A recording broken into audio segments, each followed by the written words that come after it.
ನೆರೆದಿನ ಶರಣರು ಬತ್ತಲೆ ಬಂದಿಗ ದೇವಿಯ ಕಂಡರು ಚಕಿತದಲ್ಲಿ ಮರೆಯುವ ಶೂನ್ಯ ಸಿಂಹಾಸನದಲ್ಲಿ ಕುಳಿತಿರವಲ್ಲಮ ಪ್ರಭುರಾಯ ಬರುತ್ತಿರುವ ಅಕ್ಕನ ವಿರತಿಯ ಕಾಣುತ್ತ ಕೇಳಿದ ನೀ ಪರಿಶುಭಕಾಯ ಎಂದೆಂದರೆ ಮುನಿವರು ನಮ್ಮಯ ಶರಣರು ಮನದೊಳು ಎಳೆತಾಯೆ ಪತಿದೇವನ ನಿಜ ಕುರುಹನು ಪೇಟೊಡೆ ಕುಳ್ಳಿರು ಇರದಿರೆ ನಡೆತಾಯೆ ನಮ್ಮ ಗುಹೇಶ್ವರ ಶರಣರ ಸಂಘದ ಸುಖವನ್ನು ಬಯಸಿದೊಡೆ ಅವ್ವ ಒಮ್ಮನದಿಂದಲೇ ನಿನ್ನಯ ಪತಿಯಾರೆಂಬುದು ಹೇಳಾಯೆ ಅವ್ವ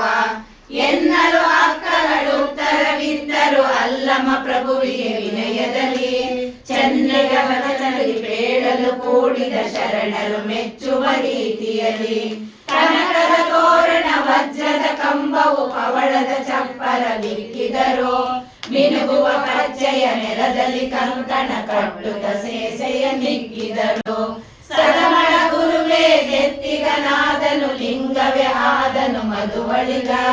ಮದುವೆಯ ಮಾಡಿದರೆಮ್ಮವರೆನ್ನೆಯ ಶ್ರೀ ಮಲ್ಲಿಕಾರ್ಜುನ ಗಂಡನಿಗೆ ಬೆಳಗುತ್ತಿದೆ ತರೆಯಲ್ಲ ಸಿದ್ಧ ಗಂಗೆಯ ಬಾನು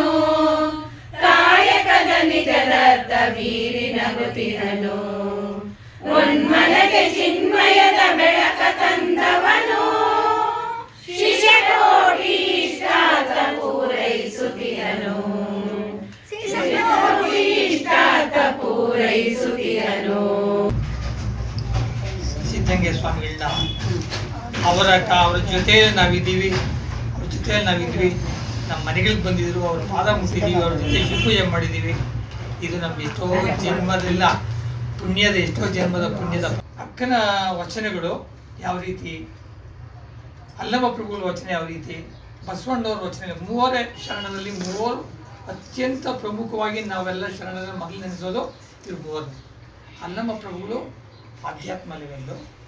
ಬಸವಣ್ಣವರು ಸಾಮಾಜಿಕ ಕ್ರಾಂತಿ, ಸಾಮಾಜಿಕ ಪರಿವರ್ತನೆ,